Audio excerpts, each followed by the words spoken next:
ça s'est fait de manière assez improvisée. C'est-à-dire que c'est pas l'idée du tout, c'était pas quelque chose que j'ai anticipé, mais qu'on m'a proposé dans le cadre d'un premier bouquin sur la...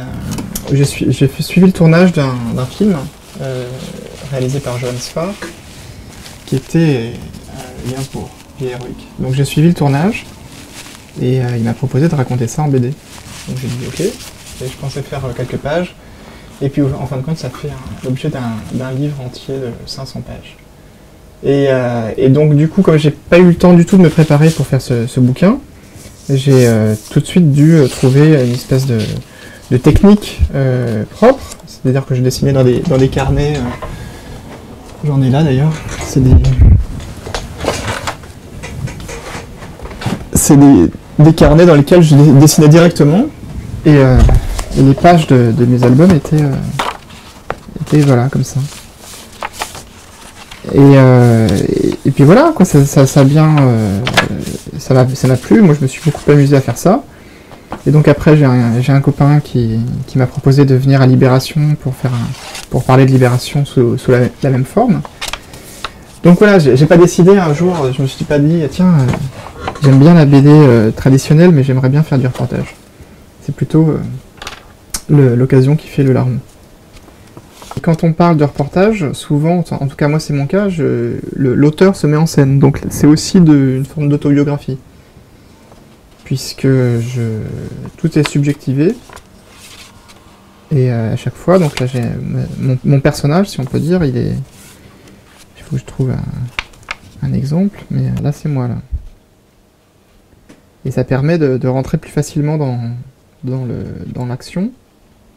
Et puis de faire passer aussi plein d'informations, comment je ressens les choses, comment je découvre. Et du coup, je pense aussi que pour le lecteur, c'est plus facile de s'identifier. Mais qu'est-ce qui rend le rôle de BD reporter finalement peut-être presque plus intéressant qu'être simple auteur, dessinateur d'une BD? Il y a beaucoup de différences, parce que d'abord, il y a l'aspect découverte. Moi, ce que j'aime beaucoup, c'est apprendre des choses. Et moi, quand j'étais étudiant, j'apprenais plein de choses, mais après, quand je me suis retrouvé à écrire mes propres histoires, au bout d'un moment, on est un peu toujours avec son sujet, enfin avec soi-même, et même si on va... évidemment, pour un sujet, si tout d'un coup je décide d'écrire sur les pirates, je vais me documenter, je vais apprendre plein de choses sur les pirates. Mais c'est une forme d'apprentissage qui est... comment dire, alimenté par mes recherches. Alors que là, je me retrouve vraiment dans un milieu, immergé, et on utilise le terme embedded, qui dit bien ce que ça veut dire. On est vraiment dans le sujet, et souvent je reste pendant plusieurs semaines, voire plusieurs mois. Et du coup, quand j'ai suivi le tournage d'un film, c'est comme si j'avais un stage de luxe de 6 mois. Quand j'ai passé 6 mois à Libération, c'est voilà, comme si j'avais eu une espèce de formation professionnelle pour être reporter, etc. Donc ça, c'est des choses qu'on n'a pas du tout l'occasion de vivre quand on est dessinateur de BD. C'est découvrir d'autres environnements et aller sur le terrain finalement. Voilà, c'est découvrir d'autres environnements, aller sur le terrain, et aussi, après, ce qui est difficile, c'est de faire passer ça, c'est-à-dire de faire comprendre à quelqu'un d'autre comment ça marche. Et moi, c'est ça que j'ai essayé de faire. Et pareil avec la campagne présidentielle. Moi, j'avais pas spécialement de goût pour la politique, et a priori, c'est pas quelque chose que j'aurais suivi particulièrement à la télévision. Mais là, je me suis dit, voir ça de l'intérieur, ça a un intérêt, parce qu'on voit des choses qu'on ne voit justement pas à la télévision.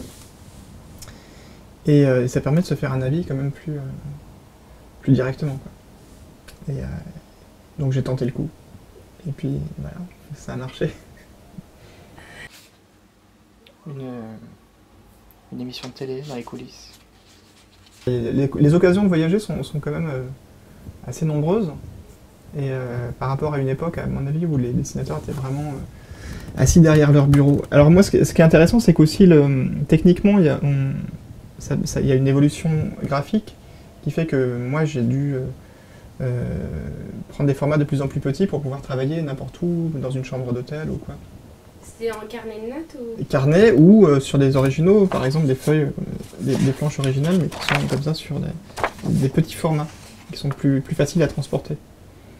Et voilà. Mais en même temps, j'aime bien aussi, de temps en temps, enfin, par moments, retrouver mon atelier, le calme de l'atelier, et qu'il y a un endroit où voilà, je suis à mon rythme. Parce que ce qui est très compliqué avec tous ces reportages, c'est qu'on n'est pas à son propre rythme. On est au rythme de... quand je suis un quotidien, je suis dans un rythme voilà, qui est pas trépidant, mais qui est incessant. C'est-à-dire que vraiment, la presse quotidienne, ça n'arrête jamais. Quand je suis un tournage de film ou une campagne électorale, c'est un rythme hystérique. Donc c'est très excitant, mais quand on sort de ce rythme-là, c'est très agréable de pouvoir faire les choses sans courir. Mon carnet, je l'ai toujours avec moi. Il me quitte jamais, vraiment jamais. Les photos, j'en fais tout le temps, beaucoup. Et il peut arriver, dans des cas exceptionnels, que je n'ai pas le loisir d'en faire. Je pense par exemple, j'ai assisté dans le cadre à Libération à un procès, j'avais pas le droit de prendre de photos. Donc là, effectivement, je suis obligé de m'en remettre uniquement à mon carnet. Mais sinon, pour ce qui est des dialogues, je peux soit les noter directement dans mon carnet, soit je me suis rendu compte qu'on est capable de retenir quand même beaucoup de choses si on se concentre. C'est Truman Capote qui paraît-il, était capable de retenir 1 heure de conversation qu'il pouvait avoir dans une soirée, par exemple, et puis revenir chez lui et réécrire la conversation qu'il avait eue. Et là, ça m'a un peu intrigué. Et j'ai essayé, j'ai fait des tests, et je me suis rendu compte qu'effectivement, en se concentrant, on arrive à retenir des dialogues. Et parfois, beaucoup. Et à condition de très vite après le retranscrire sur le papier, mais voilà, donc la mémoire, le carnet, parfois des petits films, quand je peux. Enfin, tous les moyens sont bons, en fait. Et par contre, j'essaye vraiment d'être fidèle, parce qu'il est hors de question. Le problème de la bande dessinée, c'est que c'est, par essence, un média très libre et très... qui vient plutôt de l'amusement, donc pour être crédible, il faut qu'on soit irréprochable sur le réalisme qu'on donne. Même si je peux faire de l'humour ou quoi, les propos que je rapporte sont toujours les propos que j'ai entendus. C'est ça qui est génial avec la bande dessinée, c'est que c'est le lecteur qui travaille. Donc on lui donne des bouts de décor, des bouts de dialogue, des éléments graphiques concernant les personnages, et lui, il reconstruit tout ce qu'il y a autour. Donc, pour être réaliste, si je montre un meeting qui se passe à la porte de Versailles, il faut effectivement que je dessine de manière suffisamment reconnaissable la porte de Versailles, ou l'idée qu'on s'en fait. Mais après, il y a plein de choses que je ne vais pas dessiner, mais que le lecteur va compléter mentalement, parce qu'il a intégré l'information que ça se passe à la porte de Versailles. Et donc ça, c'est effectivement... pas simple d'arriver à donner les informations nécessaires pour que le lecteur puisse travailler son imaginaire. Si on lui demande trop de travail, il va laisser tomber. Il va dire « je comprends pas où ça se passe, qui parle, qui... » Donc c'est ça qui est difficile, c'est d'arriver à être très lisible, très compréhensible. Ça c'est une espèce de contrat moral, parce que et effectivement, il n'y a aucune garantie que ce que je raconte est vrai, à part ma bonne parole, mais ça, c'est pareil, c'est quelque chose qui doit être fait. C'est comme quand on parle avec quelqu'un, on sent si la personne est de bonne foi ou pas. Bah, je pense que c'est pareil dans le dessin, c'est-à-dire qu'on sent si ce qu'on lit est fiable ou pas. Moi, d'abord, je connais pas grand-chose à plein de choses. Donc, je pars toujours du principe que mieux vaut se taire que dire des bêtises.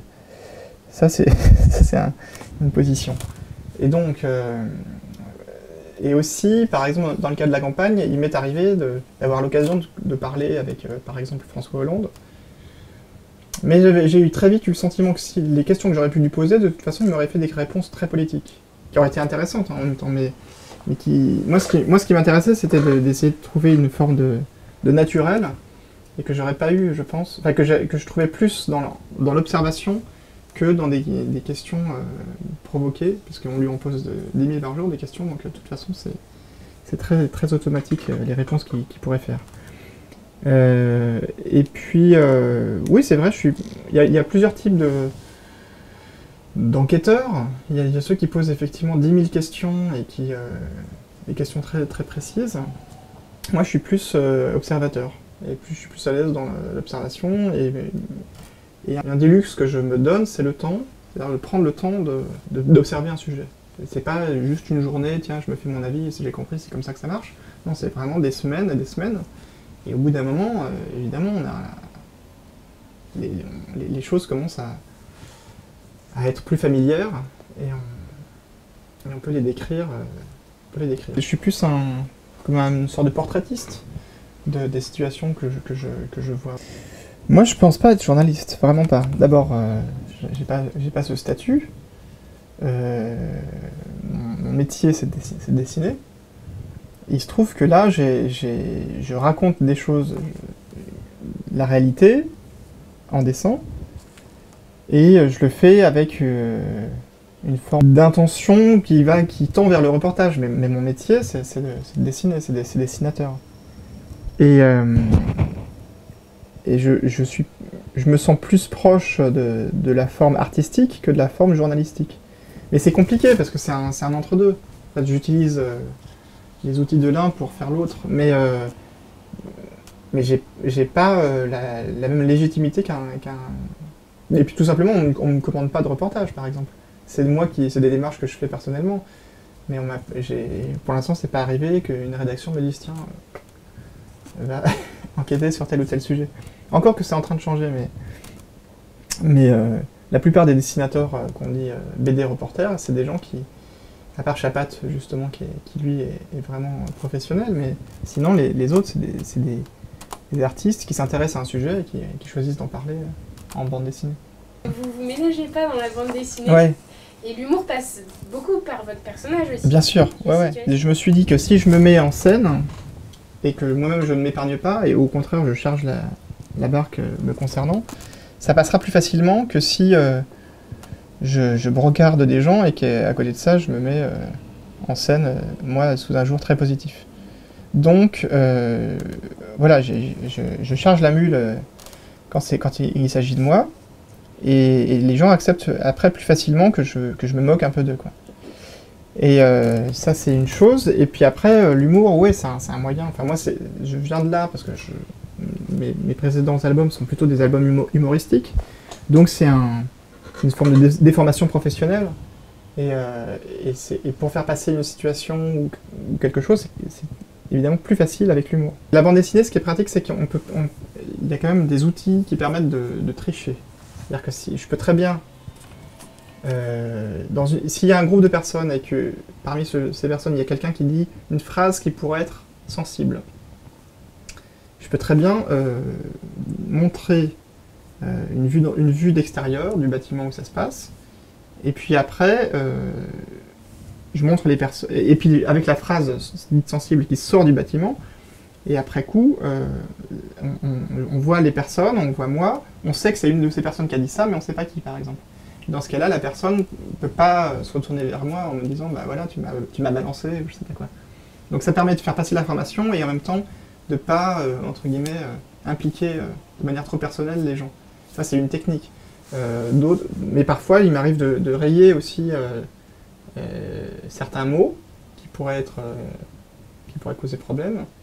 Mais le fait de les rayer, eh ben, on voit qu'il y a quand même une information à laquelle que le lecteur n'a pas, mais il est au courant. Il sait qu'il y a une information qu'il n'a pas. Il y a plein de possibilités que permettent la bande dessinée pour plus ou moins dévoiler les sources. Et après, bah, des fois, on sent que c'est pas non plus très grave.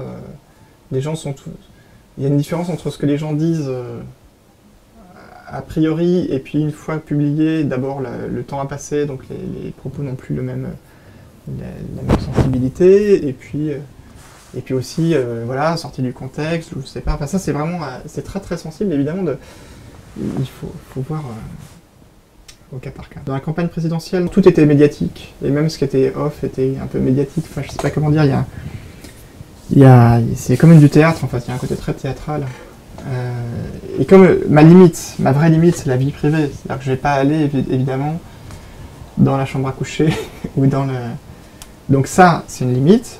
Après, dans le cadre de la politique, je crois que tout est intéressant et en tout cas, j'ai pas vu des gens qui m'ont dit non, ça, vraiment, c'est impossible que tu parles de ça parce que c'est trop sensible. Le contrat qu'il m'avait donné, enfin contrat oral, hein, c'était toutes les infos off, les garder jusqu'à l'élection. Donc je pouvais pas parler de...